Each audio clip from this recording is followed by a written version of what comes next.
Thanks for stopping by. Oh, sure. I'm lucky enough to have Betsy as my neighbor. We're quite an herbal community here. Yeah, we are. And Betsy is sometimes called the office manager of United Plant Savers, but she's far more than just an office manager managing the office. She's actually, what I call her, is our United Plant Savers community resource person, because she's not only a fabulous herbalist and runs her own school, she's the co-founder of the Vermont Center for Integral Herbalism here in Vermont.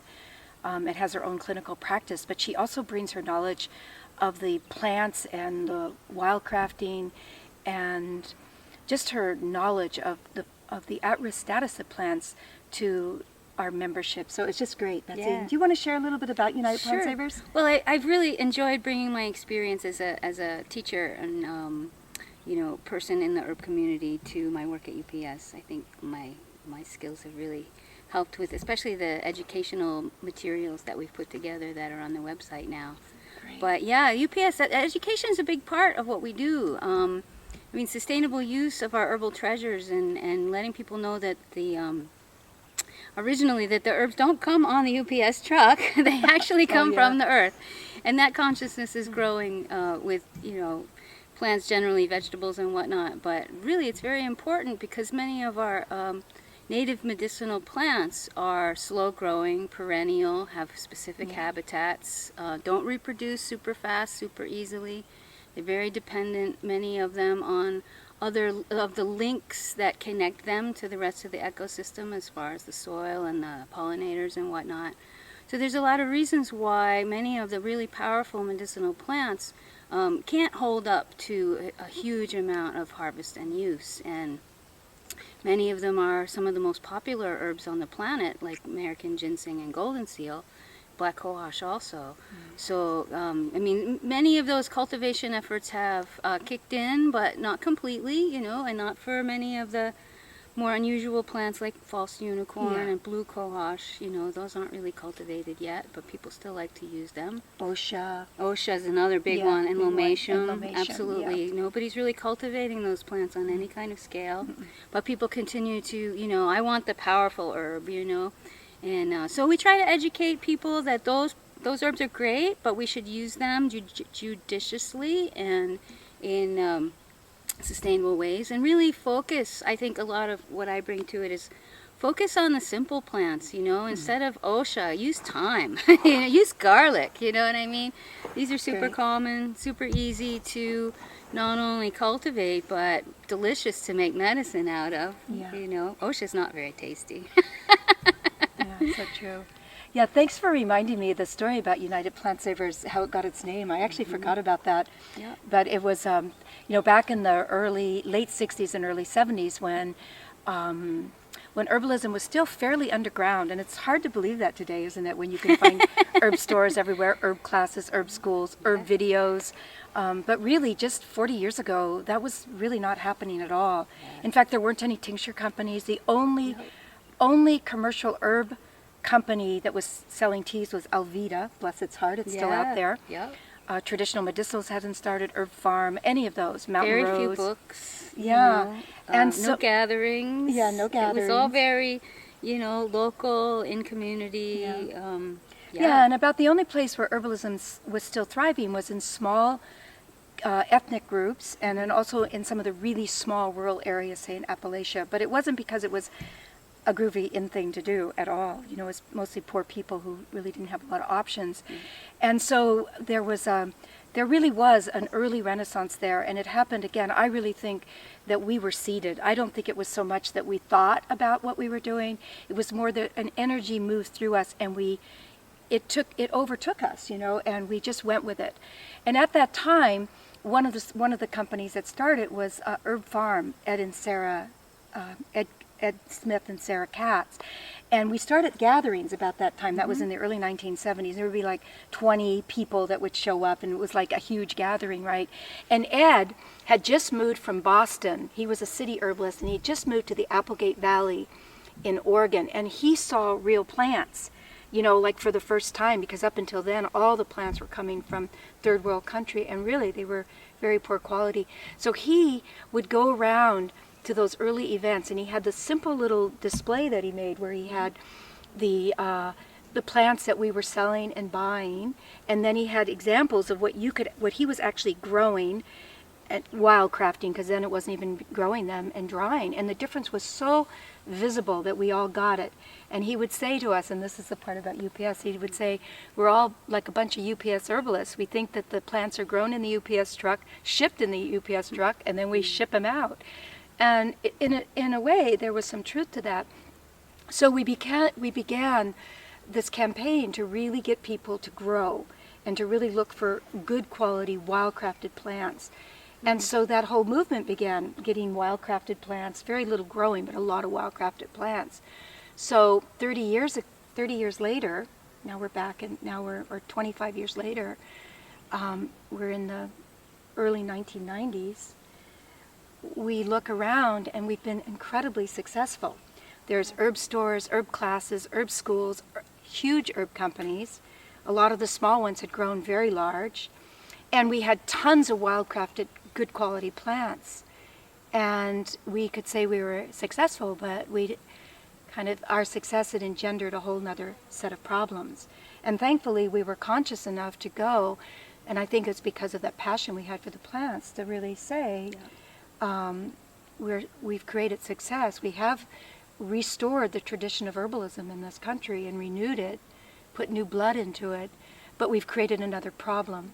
And so that's why we called it UPS, United Plant Savers. And some people have said, well, it sounds awfully tree huggy, how, I kind of said, yeah, it does sound tree huggy. And guess what? That's a good thing. Yeah, it is a good thing. It's a really good thing. So anyway. Yeah. And we are united, truly. I mean, it's our care and love and appreciation of the plants that brings us together. Yeah. And like Rosemary's saying, I think that's a really common and fortunately common and important trait among herbalists, is that we are impassioned about the plants. We care and recognize where they come from. We're all nature lovers at heart. Yeah. And recognize the connections between all of nature. Yeah. It was kind of an easy voice to get out there. I mean, it took some thoughtfulness, and it took a huge group of people who brought different ideas. Like, I think the one place I was wise enough is, in order to hold a discussion about it, I invited people, herbalists, plant lovers, I like to call us, from all segments of the community, from the manufacturer, the wildcrafter, the village herbalist, the clinical practitioner. All of these ideas came together so that we could really move forward, really create an organization that didn't isolate the wildcrafters or the manufacturers, but instead became a unified voice. And in the beginning we had people, and I would say I would probably be more in that field, like the radicals, saying, but wait a minute, we need to put a moratorium on wildcrafted plants. But the wildcrafter would be saying, well, no, actually, the wildcrafters are out there in the woods, and we know more than almost anybody how the stability of these populations are. Mm-hmm. And the manufacturers would say, and we can really help move this industry forward and really support farmers. And they did. A lot of these really conscious businesses united with farmers, and some of them bought their own farms and started doing organic cultivation. So herb cultivation is growing leaps and bounds, and we're thrilled about that. I mean, the more engaged all of us are, and what we're using, thinking about what we're using, where it's coming from, who we're supporting with our money, those are in many realms extremely important things for us to think about. Betsy, why don't you share with all the people listening what some of the things that members can do or people can do? Oh, sure. Well, pay attention. Where are your herbs coming from? We always, Rosemary's the beginner of grow your own.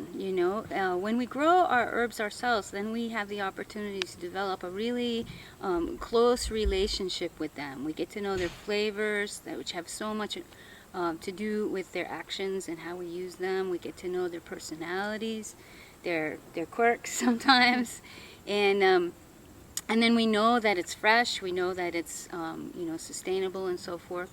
But then also to get to know the local weeds and the other plants that grow nearby you.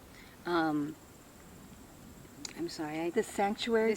Oh, yes, Emily's sanctuary. Here. She can even talk. Yes, congratulations, Emily. You are a sanctuary steward. Yay. You have been invited. I mean, your sanctuaries have been accepted into the network, and I'll be giving you your formal stuff before you go. Really? But the sanctuary The Botanical Sanctuary Network is people and organizations who have really sort of pledged to caretake the wildland that they possess, to make the world a better place in terms of creating safe habitat and safe harbor for many of the at-risk plants, but also the native plants that are normal to their environment. Many of the sanctuary stewards are actively caretaking and removing exotics and doing remedial sorts of projects on their place. United Plant Savers Sanctuary has a lot of old strip mines that have been reclaimed, and the forest is coming back, and those have been very carefully attended to so that they regenerate in a really good way. So there's lots of things that humans can do to make the world a better place for the plants, because we're, like I said, we're talking about how useful they are to us and how much we should be appreciating their gifts and their generosity to us. So I think one of our real roles as humans is to caretake, because we have these brains, we can solve problems, we can, see what's going on. So there's lots we can do to, like I said, make the world a better place for other life, safe place for the plants, and they become little like oases of biodiversity and native species that then can filter back out into the world. So we have almost, I think the last count was around 6,000 acres of our members having something like that. It's a lot, and more all the time. We've been getting some really interesting applications, more states, more places. It's really a wonderful movement. Yeah, and then also another thing that United Plant Savers was able to do, through the help of Judy and Michael Funk, was to buy a 370-acre farm in southeastern Ohio, which is, you were mentioning, it's just completely...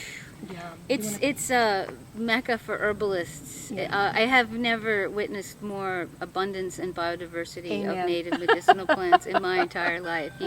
Herbalists go there and just light up. I mean, it's amazing to see. We cry. And the impassioned caretakers and the community that's developed around this place is so inspiring. And the feedback that we get from our interns, we have an internship program there at the sanctuary each spring and each fall, and the people get to really spend a lot of time with these amazing plants. There's 7 acres of golden seal, which you don't see anywhere. It's a ground cover, and it takes over the forest floor, and that was there natively. I mean, some of it has been expanded, but it was the beginnings of it were already there, and we just needed to end the grazing and let the golden seal spread itself out. But it's an incredibly inspiring place, and like I said, the feedback that we get from our interns is just their lives are changed by their experience there and their connection with the plants. And we have a great staff that makes that happen, who are, like I said, also incredibly impassioned about the plants and very knowledgeable. Are you two members of United Plant Savers? Yes, we are.